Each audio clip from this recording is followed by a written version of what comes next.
Chapter 11. In the Coach and Horses. Now, in order to clearly understand what had happened in the inn, it is necessary to go back to the moment when Mr. Marvel first came into view of Mr. Huxter's window. At that precise moment, Mr. Cuss and Mr. Bunting were in the parlour.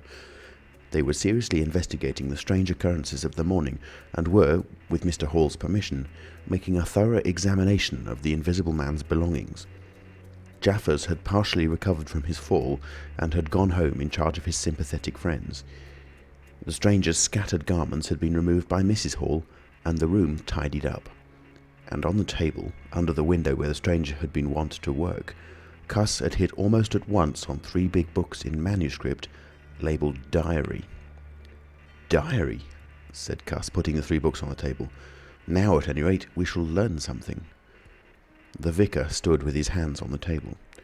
"Diary," repeated Cuss, sitting down, putting 2 volumes to support the 3rd, and opening it. No name on the flyleaf. Bother, cipher, and figures. The vicar came round to look over his shoulder. Cuss turned the pages over with a face suddenly disappointed. Oh, dear me, it's all cipher, Bunting." "There are no diagrams?" asked Mr. Bunting. "No illustrations throwing light?" "See for yourself," said Mr. Cuss. "Some of it's mathematical, and some of it's Russian, or some such language, to judge by the letters. And some of it's Greek. Now, the Greek I thought you—" "Of course," said Mr. Bunting, taking out and wiping his spectacles and feeling suddenly very uncomfortable, for he had no Greek left in his mind worth talking about.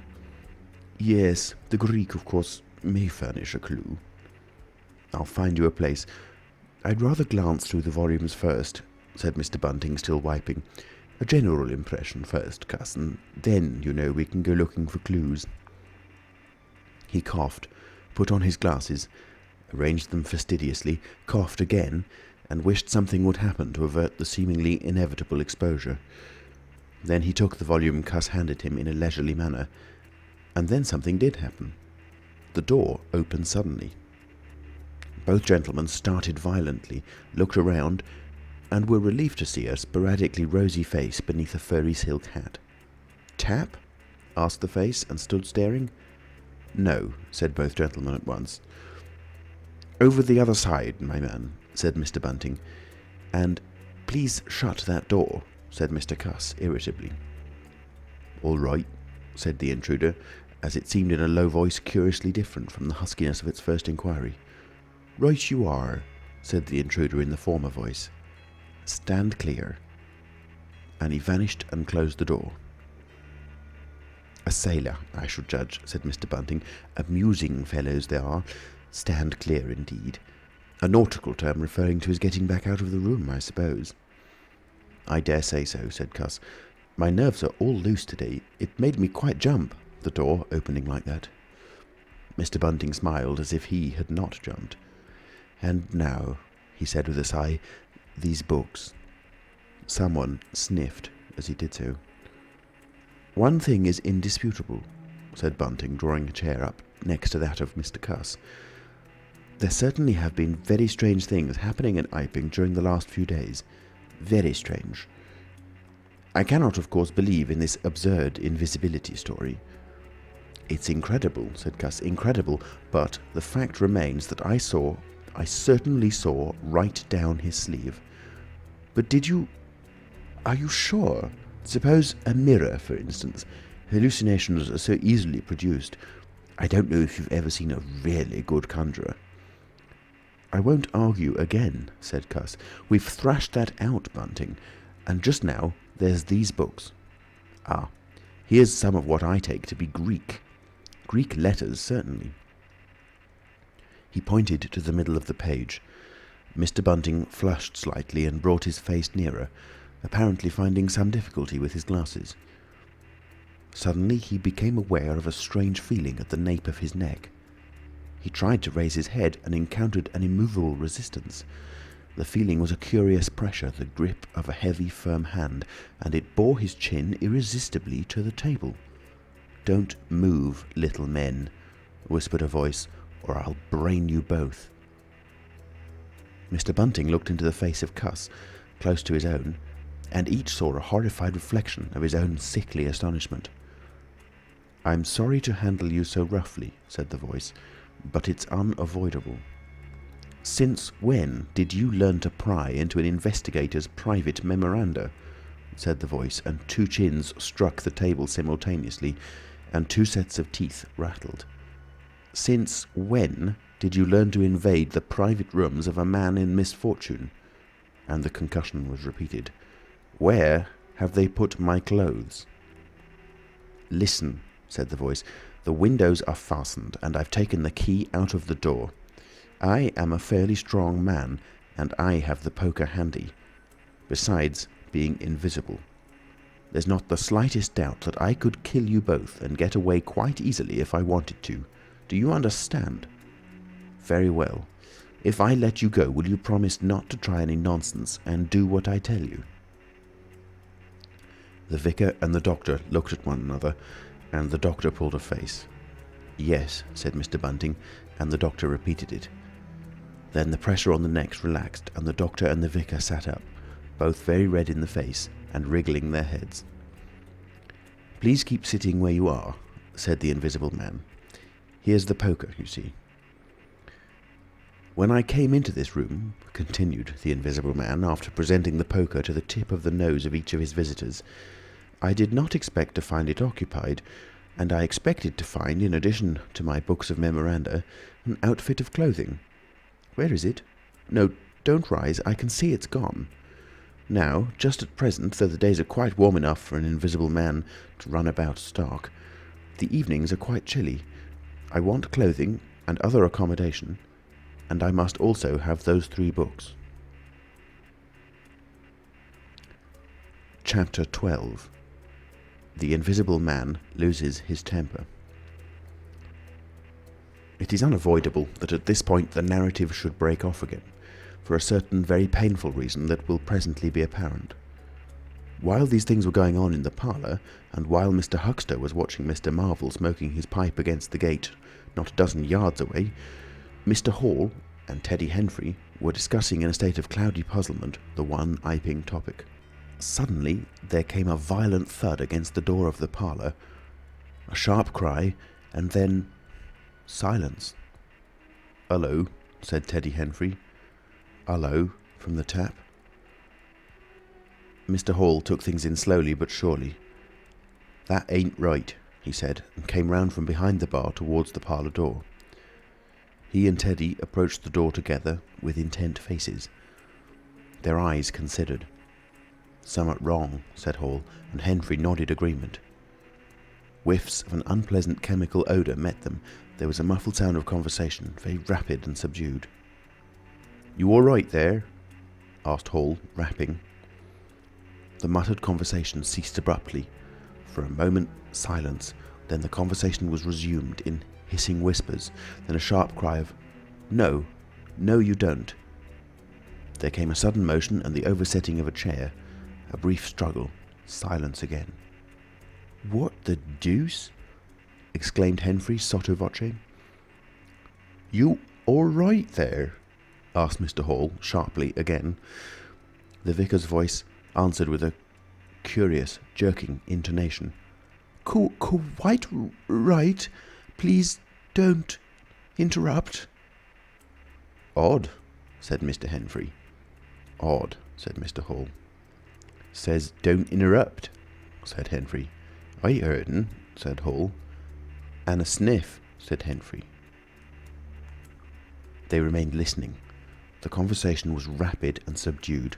"I can't," said Mr. Bunting, his voice rising. "I tell you, sir, I will not." "What was that?" asked Henfrey. "Says he winnered. Weren't speaking to us, was he?" "Disgraceful," said Mr. Bunting within. "Disgraceful," said Mr. Henfrey. "I heard it distinct." "Who's that speaking now?" asked Henfrey. "Mr. Cuss, I suppose," said Hall. "Can you hear anything?" Silence. The sounds within indistinct and perplexing. "Sounds like throwing the tablecloth about," said Hall. Mrs. Hall appeared behind the bar.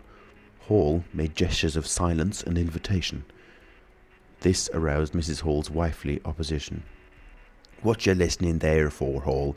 Ain't you nothing better to do, busy day like this?" Hall tried to convey everything by grimaces and dumb show, but Mrs. Hall was obdurate. She raised her voice. So Hall and Henfrey, rather crestfallen, tiptoed back to the bar, gesticulating to explain to her. At first she refused to see anything in what they had heard at all. Then she insisted on Hall keeping silence while Henfrey told her his story. She was inclined to think the whole business nonsense. Perhaps they were just moving the furniture about. "I heard en say disgraceful. That I did," said Hall. "I heard that, Mrs. Hall," said Henfrey. "Like as not," began Mrs. Hall. "Shh!" said Mr. Teddy Henfrey. "Didn't I hear the window?" "What window?" asked Mrs. Hall. "Parlour window," said Henfrey. Everyone stood listening intently. Mrs. Hall's eyes, directed straight before her, saw without seeing the brilliant oblong of the inn door, the road white and vivid, and Huxter's shop front blistering in the June sun. Abruptly Huxter's door opened, and Huxter appeared, eyes staring with excitement, arms gesticulating. "Yap!" cried Hunter. "Stop thief!" And he ran obliquely across the oblong towards the yard gates and vanished. Simultaneously came a tumult from the parlour and a sound of windows being closed. Hall, Henfrey, and the human contents of the tap rushed out at once pell-mell into the street. They saw someone whisk around the corner towards the road, and Mr. Huxter executing a complicated leap in the air that ended on his face and shoulder. Down the street, people were standing astonished or running towards them. Mr. Huxter was stunned. Henfrey stopped to discover this, but Hall and the two labourers from the tap rushed at once to the corner, shouting incoherent things, and saw Mr. Marvel vanishing by the corner of the church wall.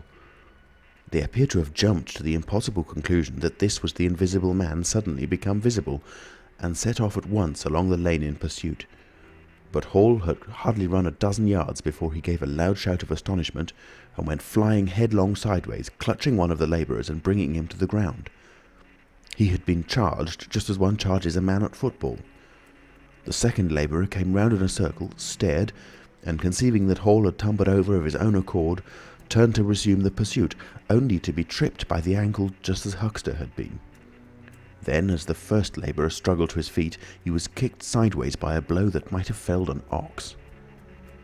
As he went down, the rush from the direction of the village green came round the corner. The first to appear was the proprietor of the Coconut Shy, a burly man in blue jersey. He was astonished to see the lane empty, save for three men sprawling absurdly on the ground. And then something happened to his rearmost foot, and he went headlong and rolled sideways just in time to graze the feet of his brother and partner, following headlong. The two were then kicked, knelt on, fallen over, and cursed by quite a number of over-hasty people. Now, when Hall and Henfrey and the labourers ran out of the house, Mrs. Hall, who had been disciplined by years of experience, remained in the bar next to the till. And suddenly the parlour door was opened and Mr. Cuss appeared, and without glancing at her, rushed at once down the steps round the corner. "Hold him!" he cried. "Don't let him drop that parcel." He knew nothing of the existence of Marvel, for the invisible man had handed over the books and bundle in the yard. The face of Mr. Cuss was angry and resolute, but his costume was defective, a sort of limp white kilt that could only have passed muster in Greece. "Hold him!" he bawled. "He's got my trousers, and every stitch of the vicar's clothes." "Tend to him in a minute," he cried to Henfrey as he passed the prostrate Huxter, and, coming round the corner to join the tumult, was promptly knocked off his feet into an indecorous sprawl. Somebody in full flight trod heavily on his finger. He yelled, struggled to regain his feet, was knocked against and thrown on all fours again, and became aware that he was involved not in a capture, but a rout. Everyone was running back to the village.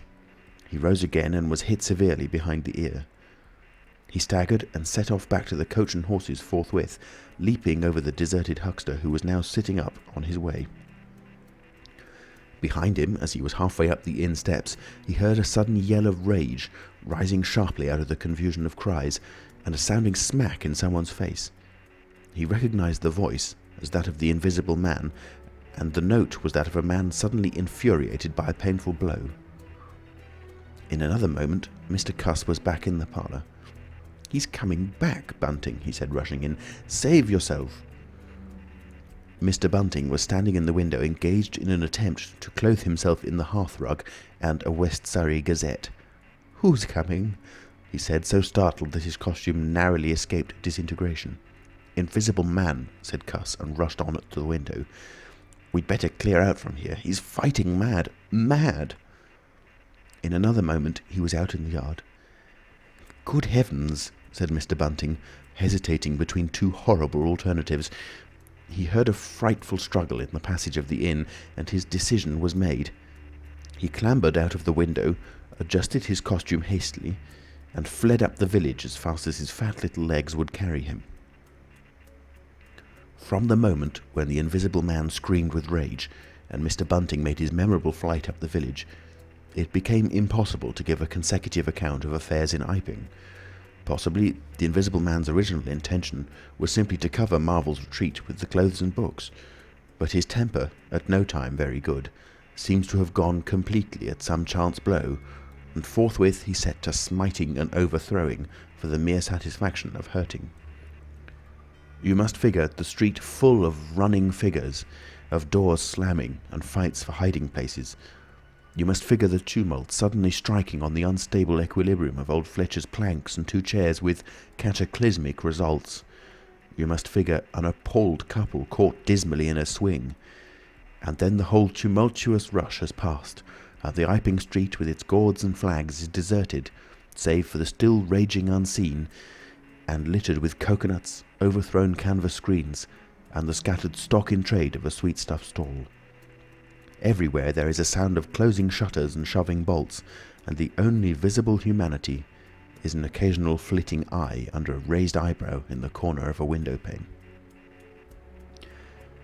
The Invisible Man amused himself for a little while by breaking all the windows in the Coach and Horses, and then he thrust a street lamp through the parlour window of Mrs. Gribble.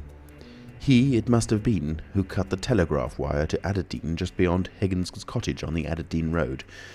And, after that, as his peculiar qualities allowed, he passed out of human perceptions altogether, and he was neither heard, seen, nor felt in Iping any more.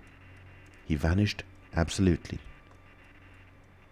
But it was the best part of 2 hours before any human being ventured out again into the desolation of an Iping street. End of chapter 12.